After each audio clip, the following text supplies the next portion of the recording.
Imagine a world locked in ice, a world of vast frozen plains stretching to a horizon of glacial mountains under a sky that feels both immense and indifferent.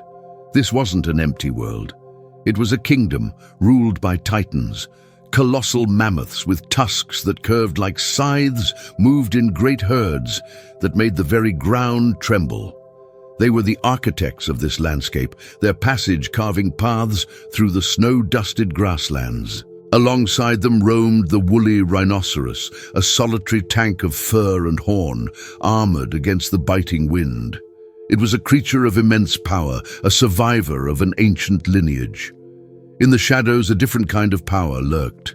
The saber-toothed cat, Smilodon, was not a creature of speed but of brutal, calculated force.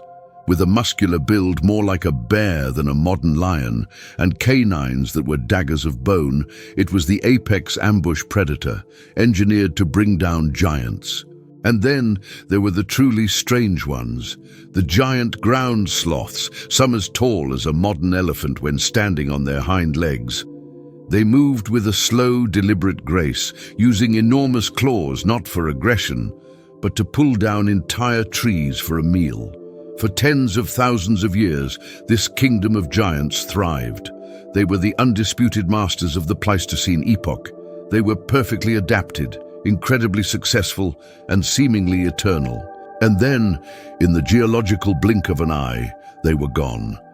If you're fascinated by the great mysteries of our planet's past, make sure you subscribe and ring the bell so you don't miss our explorations into forgotten worlds.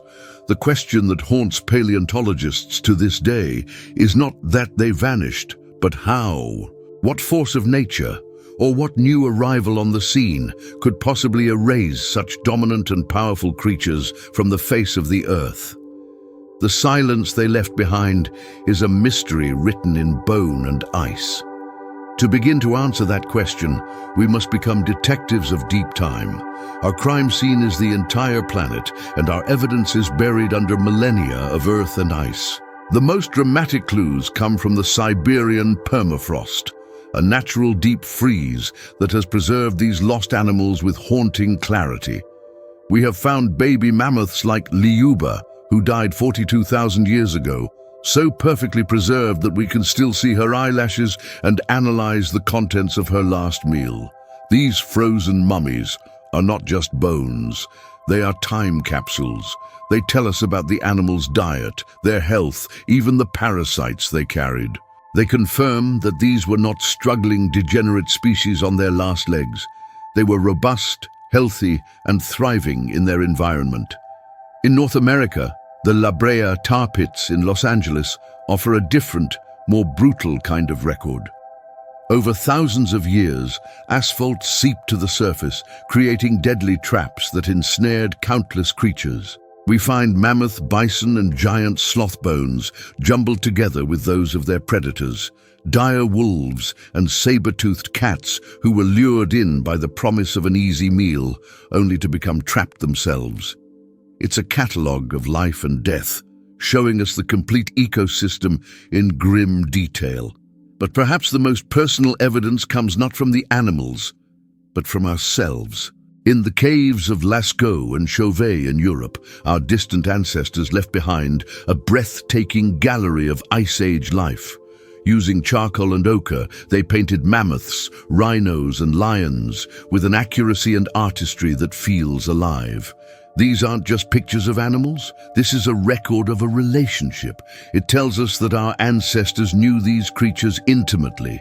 They watched them, they respected them, and almost certainly, they hunted them. The evidence paints a clear picture, a world teeming with magnificent giants, coexisting with our own species.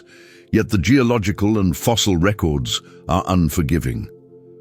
As we approach the end of the last ice age, around 12,000 years ago, these giants begin a sudden, catastrophic decline, disappearing from the record almost simultaneously. Their very success and perfect adaptation to the cold makes their swift extinction all the more baffling. The timeline of this great dying event points suspicions squarely at two major phenomena that occurred at precisely the same time. The first prime suspect in this planetary mystery is a force of unimaginable scale: global climate change. The world these giants knew was not static. The Pleistocene was a tumultuous era of advancing and retreating ice sheets.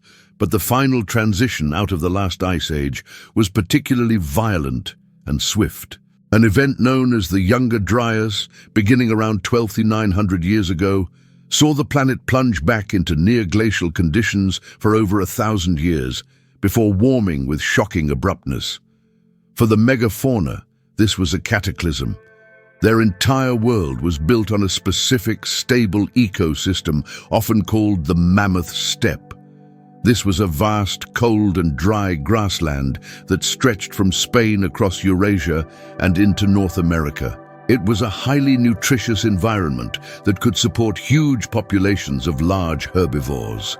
But as the glaciers retreated for the last time and temperatures shot upward, this world vanished. The Mammoth Steppe was replaced by dense, wet boreal forests and marshy tundra. The types of grasses, sedges and herbs that mammoths and rhinos relied on were supplanted by trees and mosses they couldn't eat. It was as if their dinner table, which had stretched across continents, was suddenly cleared and replaced with food they couldn't digest. For specialists like the woolly mammoth, this was a death sentence. Their entire biology, from their thick coats to their grinding teeth, was designed for a cold, grassy plain. The new, warmer, wetter world was alien to them. Their habitat fragmented, breaking up their vast ranges into smaller and smaller pockets, isolating populations and shrinking their gene pool. Larger animals with long gestation periods and slow reproductive rates are always the most vulnerable to rapid environmental shifts. They simply cannot evolve or migrate fast enough to keep pace with a world changing over centuries rather than millennia. The very adaptations that had ensured their reign for so long now became an evolutionary trap. The climate didn't just turn up the heat, it pulled the entire ecological rug out from under them. But a critical question remains. These species had survived previous warming periods, previous interglacial cycles. Why was this one different? Why did they vanish this time, when they had always managed to pull through before? The answer may lie not in the climate alone, but in a new and uniquely intelligent predator that was now sharing their changing world. This brings us to our second suspect, Homo sapiens. Our species, while modern humans had coexisted with megafauna in Africa and parts of Eurasia for millennia, it was during the late Pleistocene that we truly became a global force. Armed with new, sophisticated toolkits, our ancestors spread into new lands with lethal efficiency. In North America, the appearance of the Clovis people, around 13,000 years ago, coincides almost perfectly with the collapse of the megafauna. Their signature technology, the Clovis point, was a masterfully crafted spearhead, fluted for attachment to a shaft and capable of inflicting devastating wounds. The overkill hypothesis, sometimes called the Blitzkrieg model, proposes that as humans entered the Americas, they encountered a continent of ecologically naive giants. These animals had never coexisted with a predator like humans, and may not have had an instinctual fear of them, making them tragically easy targets for organized hunting parties. We have found undeniable proof of these encounters. Archaeological sites show Clovis points lodged among the fossilized ribs of mammoths. We see butchering marks on the bones of giant bison. This is the smoking gun, direct evidence that humans were not just observers, but active hunters of these massive beasts. The theory suggests that this relentless hunting pressure, applied to species already struggling to reproduce, was enough to drive them into a terminal decline. Critics of the overkill hypothesis point out that direct evidence like kill sites is actually quite rare. It's hard to imagine that the relatively small bands of human hunters could systematically exterminate entire species across a continent.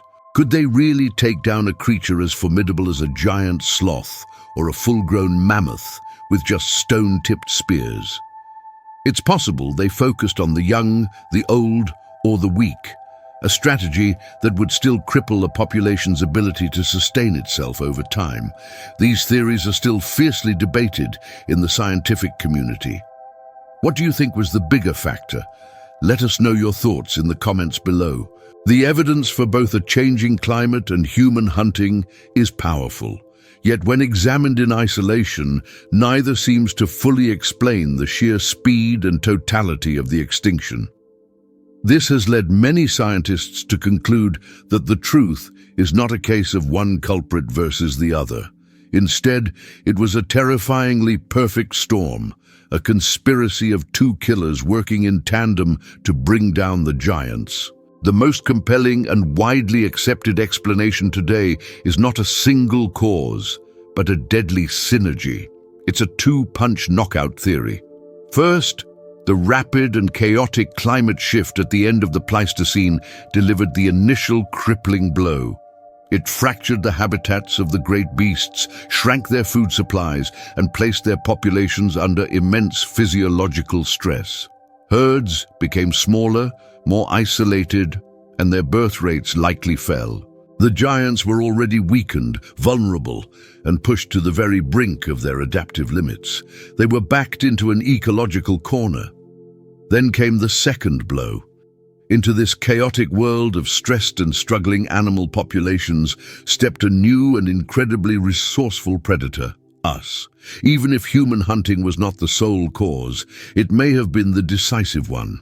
For a species like the woolly mammoth, already dealing with a vanishing food source and a changing landscape, the added pressure of losing even a few members of its herd to human hunters each year could have been the tipping point between survival and extinction. It was the final fatal push that sent them over the edge. This combined model explains why this extinction event was so much more severe than those that followed previous climate shifts. The new variable was humanity's global presence and hunting prowess. We were the catalyst that turned a difficult period of adaptation into an irreversible catastrophe. We must, however, be honest about the limits of our knowledge. We can never know for certain the exact balance of these factors. For some species, like the mammoths in North America, the combination of Clovis hunters and habitat loss seems a clear culprit. For others, in other parts of the world, the story may have been different. The fossil record is an incomplete book with many missing pages. The great mystery of the Ice Age giants is not truly solved, and perhaps it never will be. It remains a profound and humbling detective story, but it is also a cautionary tale. The titans of the Pleistocene fell to a 1-2 punch of a rapidly changing climate and the pressures of an intelligent, tool-wielding species. Today, the modern giants of our world, elephants, rhinos, tigers, whales, face the exact same combination of threats. The story of the mammoth's demise is a chilling echo in our own time, a warning written in bone and carried across 10,000 years. The question is no longer just what happened to them, but whether we will learn from it in time to save our own. The story of the Ice Age giants is a powerful reminder of our planet's fragility. If you found this investigation compelling, please like this video and share it to help keep these incredible stories alive.